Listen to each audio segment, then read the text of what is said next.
Bien-aimés de Dieu, bonjour. Je pense que vous vous portez bien. Nous voici une fois de plus autour de notre texte de méditation du jour.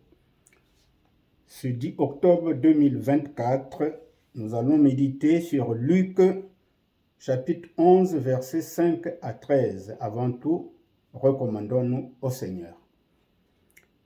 Il t'a plu, Seigneur, que ce matin, nous puissions plonger notre regard dans le texte que tu nous proposes. Merci de nous instruire dans ta justice, dans ton amour. Donne que nos cœurs soient ouverts et réceptifs à ta parole. Nous avons ainsi prié dans le nom de Jésus-Christ. Amen. Alors, nous allons lire le texte du jour. Alors, Jésus, donc, après avoir appris à ses disciples comment prier, eh bien, il en vient aux paroles suivantes.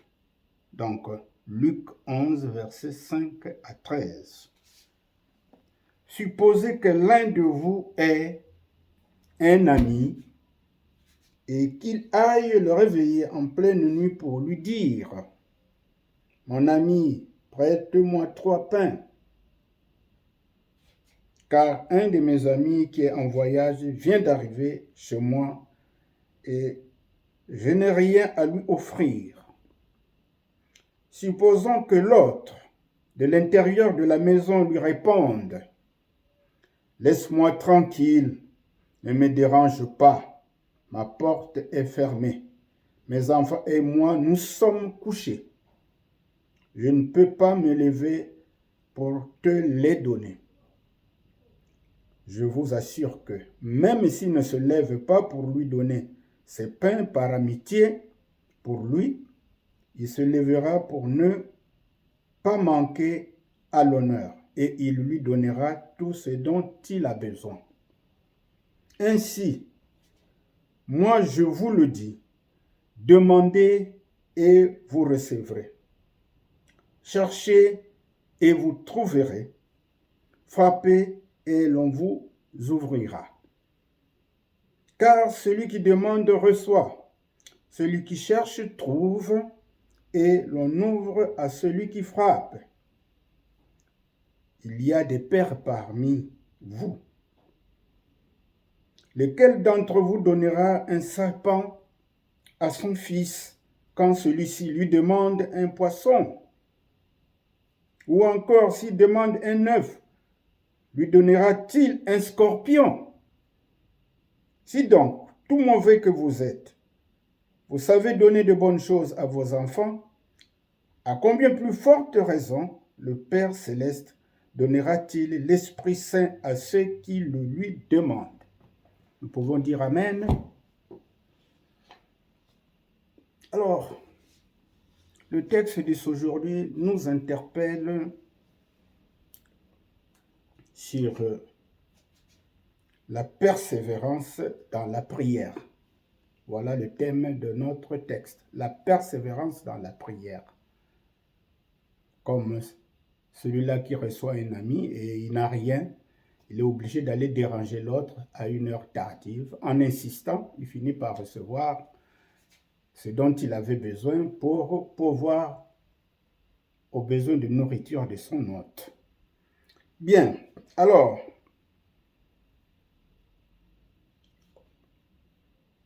d'emblée, nous pouvons tirer déjà une leçon.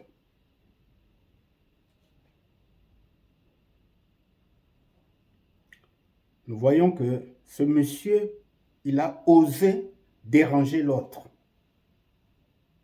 Et il a insisté. Alors, qu'est-ce que nous pouvons dire? Qu'est-ce que nous pouvons retenir? Dans ma relation avec Dieu, il faut que j'ose demander. Il faut que j'ose demander.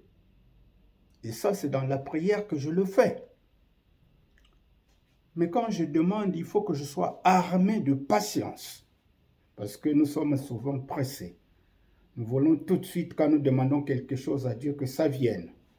Mais Dieu veut tester notre confiance. C'est pourquoi il y a toujours un décalage entre le temps de la demande et le temps de recevoir ce que nous attendons de Dieu. Et souvent, nous sommes partis, nous sommes absents au moment où le Seigneur veut nous donner ce que nous avons demandé. Peut-être que nous nous sommes tournés vers des idoles, parce que ce Dieu-là, il semble sourd. Non, avec le Seigneur, faut développer la patience. Il faut oser demander, mais il faut être patient si nous voulons recevoir une bonne réponse qui nous satisfasse. Et cela à l'image de l'enfant dans la maison. L'enfant qui veut quelque chose, il ne cessera de répéter la demande à son père. Parce que souvent, nous les papas, quand l'enfant demande, on dit, bon, je veux faire. Mais on ne sait pas toujours quand. L'enfant dit, moi, j'ai besoin d'une paire de chaussures. Oui, d'accord, je vais acheter, mais je ne sais pas quand. Ça peut attendre 1 mois, 2 mois, 3 mois. Mais avec notre Père qui est aux cieux, notre Dieu, c'est la même chose. Dieu sait qu'il y a une demande de mon enfant, mais ce n'est pas tout de suite que je vais réaliser sa demande. J'attends. Mais ce temps d'attente, c'est le temps de nous observer si notre foi demeure toujours intacte dans le Seigneur. Et c'est très important. C'est pourquoi ce texte doit nous aider à comprendre que, croyant que nous sommes, eh bien, nous disposons de 2 moyens pour maintenir notre caractère de chrétien. Le chrétien est celui qui doit aimer méditer la parole de Dieu, parce que c'est là-dedans que nous allons connaître les promesses de Dieu et savoir se les approprier. Il faut plonger toujours son regard dans la parole de Dieu.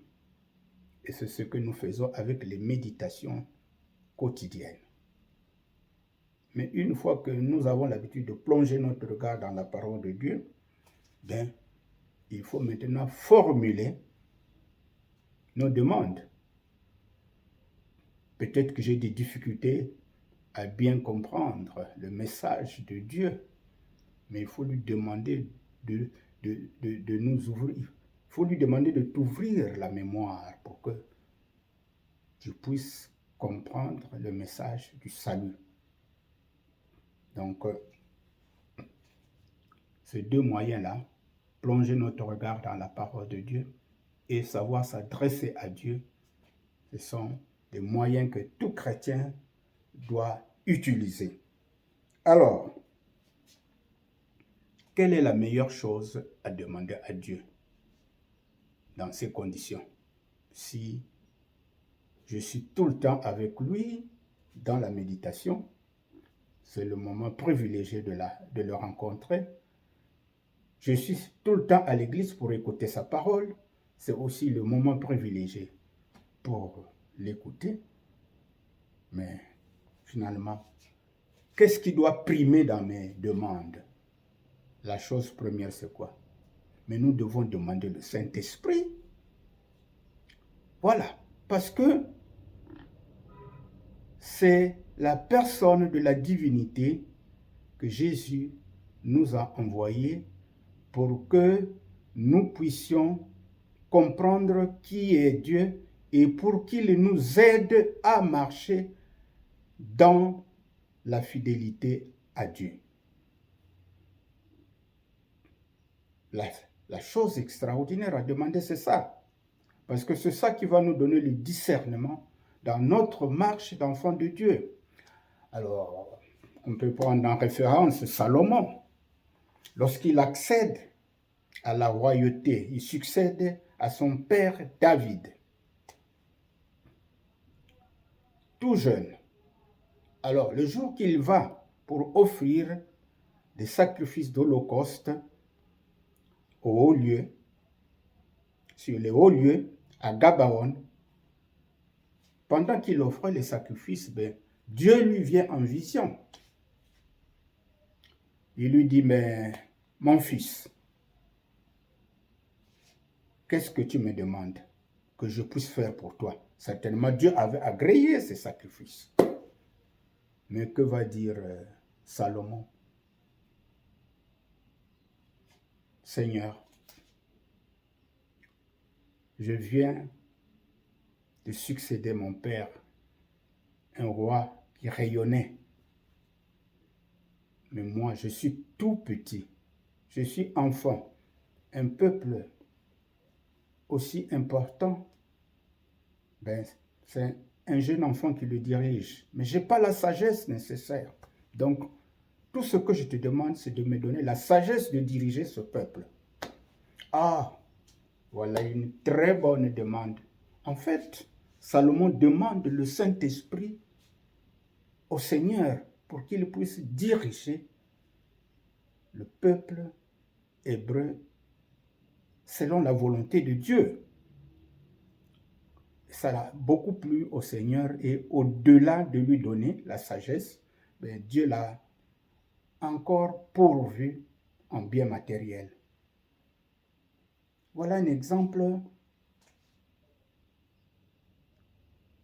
que nous pouvons imiter, savoir demander ce qui est spirituel avant toute chose. Bien, alors, une fois que nous sommes instruits de ce que la demande doit être une demande spirituelle pour nous, enfants de Dieu, avant d'arriver aux demandes de matériel, eh bien, une fois que nous sommes instruits de ça, alors pour que nos demandes puissent aboutir, nous venons de dire tantôt qu'il faut être patient et persévérant. La patience et la persévérance, c'est ça qui est important. Et quand nous sommes patients et persévérants, parce qu'il y a toujours un décalage entre le moment où nous demandons et le moment où nous recevons. Mais c'est ce moment que Dieu nous soumet au test. Est-ce qu'il a demandé cela pour un intérêt égoïste ou pour s'épanouir ou pour aider les autres aussi? C'est pourquoi dans nos demandes, nous ne devons pas être égoïstes, seulement moi. Donne-moi ça, donne-moi ceci, donne-moi cela, ainsi de suite. C'est bien. Mais prions aussi pour les autres, pour qu'ils aient ce dont toi aussi tu as besoin. Si tu as besoin du Saint-Esprit, il faut prier aussi pour tes membres de famille, que le Seigneur, que le Saint-Esprit les habite. Parce que nous, enfants de Dieu, quand on est convertis, nous devenons le temple, la maison du Saint-Esprit. Donc, nos pensées doivent être purifiées par le Saint-Esprit avant qu'elles ne s'expriment. C'est très important pour nous, enfants de Dieu. Nos demandes ne doivent pas être égoïstes. Alors, lorsque nous voyons la parabole de ces 3 amis, qu'est-ce que ça renferme pour nous d'important? 2 choses. 1. Cette parabole renferme une promesse. Cette parabole renferme une exhortation. Mais lorsqu'il est dit, demandez et vous recevrez, cherchez et vous trouverez, frappez et on vous ouvrira. C'est une promesse. Il faut que nous demandons. Mais quoi demander? C'est là le vrai problème. Il faut demander ce qui plaise à Dieu. Et à ce moment, quand nous frappons, il ouvre sa porte. Quand nous cherchons quelque chose qui glorifie Dieu, eh bien, il nous reçoit. Donc, l'enfant de Dieu doit connaître les promesses qui sont contenues dans la Bible. Parce qu'il faut mettre le Seigneur devant ses promesses. C'est ce que faisait Moïse dans le désert quand le peuple récriminait contre lui et contre Dieu lorsqu'ils avaient soif, lorsqu'ils avaient faim, parce qu'au désert, la nourriture et l'eau, c'est difficile. Eh bien, que faisait Moïse?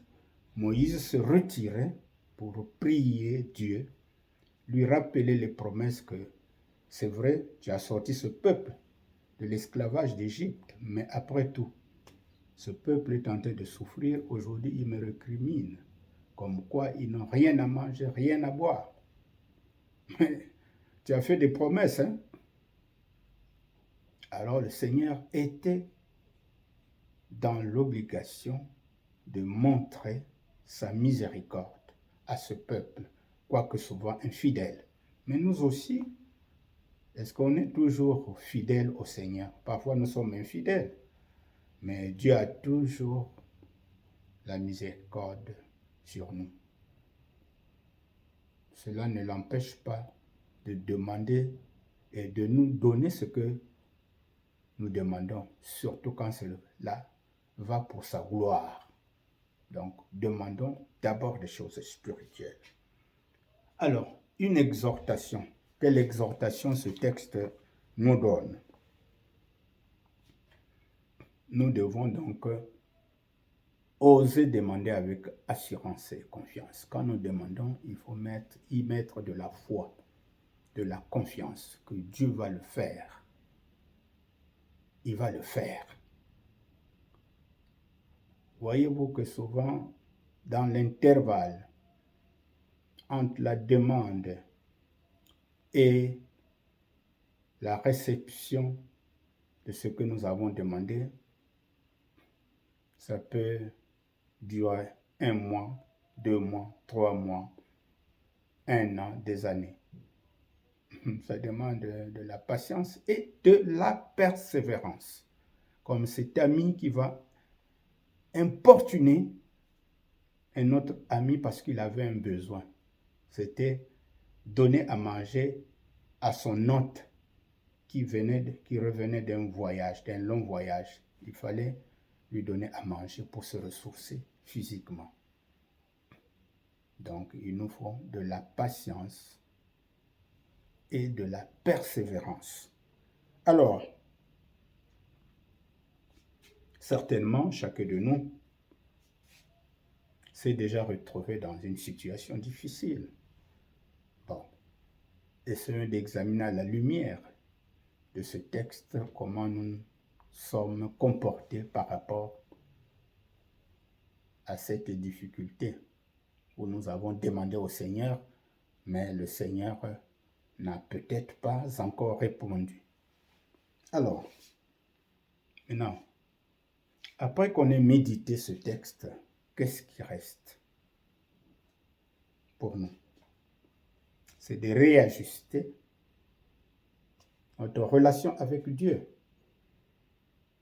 et particulièrement notre relation de prière avec Dieu. Si hier nos prières étaient égoïstes, on ne pensait qu'à nous.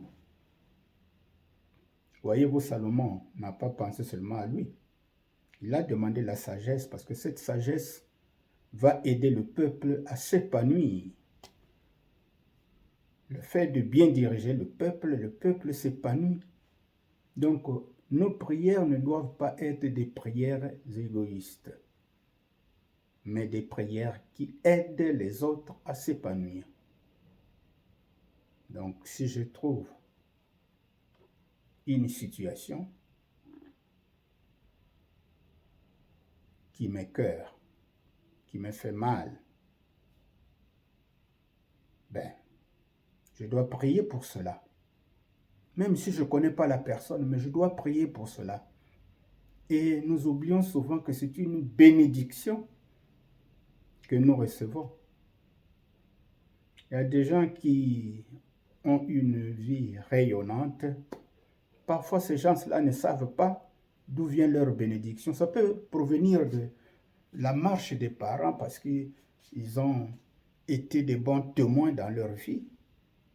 Mais parfois, le fait d'avoir rencontré une personne qui lui a indiqué le bon chemin, il devient rayonnant. Parfois, c'est les largesses que nous avons quand nous pratiquons la charité. Eh bien, le Seigneur nous bénit en retour. Donc, il y a des bénédictions comme ça dont nous ne savons pas comment cela est arrivé dans notre vie. Mais Dieu le sait. Parfois, les gens qui vous observent savent que ce monsieur-là est béni parce que. Donc, soyons des hommes qui ont un cœur humble, simple, un cœur qui sait partager, un cœur qui sait compatir aux souffrances des autres. Voilà ce que nous avions voulu partager avec vous. Mais chacun de nous peut continuer à faire des recherches pour bien compiler cette connaissance, parce que nous ouvrons seulement des brèches avec la méditation. Mais le reste, c'est à chacun de nous de faire des recherches. Donc nous allons prier. Merci Seigneur, tu nous as instruits sur ce texte qui nous demande d'être persévérant dans la prière, mais aussi d'être patient. Parce que souvent nous sommes impatients. Une fois que nous avons formulé une demande qui paraît pressante, mais dont Dieu tarde à donner une réponse. Seigneur, donne-nous d'abord la puissance de ton esprit. Nous avons besoin d'être revêtus de ton esprit pour que nous puissions marcher dans la patience et la persévérance et mettre notre foi que tu es là et que tu réponds à nos aspirations, pourvu que ces aspirations puissent glorifier ton saint nom. C'est là notre prière. Nous avons ainsi prié dans le nom de Jésus-Christ. Amen. Likez, partagez et surtout abonnez-vous. Pour un rappel, pour accéder facilement à nos méditations, vous allez écrire, si vous êtes dans YouTube ou Facebook ou TikTok, vous mettez Berphilo TV, Berphilo TV. Bernard, Philomène, Berphilo TV. Là, vous accédez facilement à nos méditations matinales. Que le Seigneur vous bénisse.